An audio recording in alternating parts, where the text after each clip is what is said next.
হ্যাঁ হ্যাঁ জানি, দুর্গাপুজো লক্ষ্মী পুজো পেরিয়ে গিয়ে এখন কালী পুজো চলে এসেছে, কিন্তু আমার তো দুর্গাপুজো সবকটা মিনি ব্লগ পোস্ট করা হয়নি, তাই তোমাদের সঙ্গে আজকে শেয়ার করবো ষষ্ঠীর বিকেলের মিনি ব্লগ।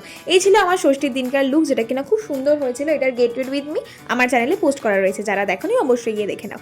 সেদিন বিকেলে মা, মাসি, মাসির দুই মেয়ে মানে আমার দিদি আর বোন আর আমার বোন সবাই মিলে বেরিয়ে গেছিলাম ঠাকুর দেখতে। সেদিনকে আমরা দেখেছিলাম বড়নগরের ঠাকুরগুলোই। আমরা দিদি বোনরা একসঙ্গে রাস্তায় বেরোবো আর পাগলামি করবো না, এটা তো হতেই পারে না। তার একটা নমুনায় তোমাদেরকে দেখালাম। আর একটা কিউট জিনিস দেখো, এটা হচ্ছে আমার মা আর আমার মেজো মাসি কি সুন্দর দুই বোনে হাত ধরে যাচ্ছে।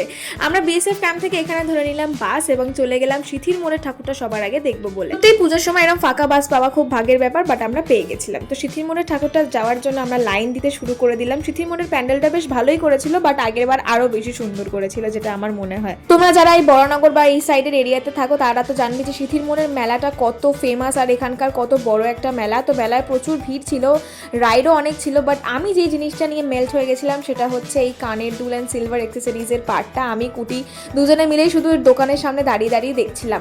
মেলায় এত ভিড়, আইসক্রিম খেয়ে কয়েকটা খাবার খেয়ে আমরা বেরিয়ে গেলাম পরের ঠাকুর দেখবো বলে। এই প্যান্ডেলটা ছিল পালপাড়ার দিকে কোথাও একটা, বেশ সুন্দর গ্রাম বাংলার একটা পরিবেশ তুলে ধরেছে এই প্যান্ডেলটার মধ্যে। আর খুদে খুদে ভলেন্টিয়াররা ছিল, সত্যি এটাই হচ্ছে মজা। আর এই প্যান্ডেলটা যেটা স্পেশাল দেখো, রিয়েল হাঁস ছিল কিন্তু। তারপর এই আমার partner Puja, more than my sister, more than my best friend, more than anything, আমরা দুজনে হাত ধরে ধরে চলে গেলাম পরবর্তী প্যান্ডেল, যেটাও খুব ফেমাস, নেতাজি কলোনি লোল্যান্ড।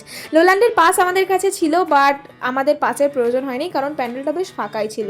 আমরা গেছিলাম যেহেতু ষষ্ঠীর দিন। তারপর পাঁপড় কিনে নিলাম। আমার বোনের মুডটা একটুখানি খারাপ হয়ে গেছে, কেন জানি না। তারপর সবাই মিলে আঙুলে একটা করে পাঁপড় ঢুকিয়ে পাঁপড় খেয়ে নিলাম আর প্যান্ডেলে ঢুকে গেলাম। সত্যি এবার লোল্যান্ডের প্যান্ডেলটা অসাধারণ সুন্দর করেছিল আর বেশ ইউনিক করেছিল, আমার খুব ভালো লেগেছে। যা ধান্দা নিয়ে ব্যস্ত, আমি কুলার দেখে দাঁড়িয়ে পড়েছি হাওয়া খেতে, কারণ এত গরম লাগছে। লোল্যান্ডের পাশে নপাড়া দাদাভাই সঙ্গের প্যান্ডেলটা আমরা সেদিনকে যাইনি, কারণ সেদিনকে রাত করে বেরিয়েছিলাম আর অলরেডি অনেক রাত হয়ে গেছিল। তবে লোল্যান্ডের ঠাকুরটা খুব সুন্দর করেছে। ঠাকুরটা দেখে যখন বাইরে বেরোলাম, দেখি কি লোকে কি লেভেলের ঠাকুর দেখতে বেরিয়েছে। এবার প্রতিটা প্যান্ডেলে এত ভিড়, ভাবলাম না আর ভিড় ঠেলে নপাড়া যেতে পারবো না, তাই জন্য ওখান থেকে খেয়ে দিয়ে আমরা বাড়ি চলে এলাম বাসে করে। আজকের মিনি ব্লগটা এতটাই, তোমাদের সঙ্গে দেখা হচ্ছে পরের মিনি ব্লগে। আজকের মতো টাটা।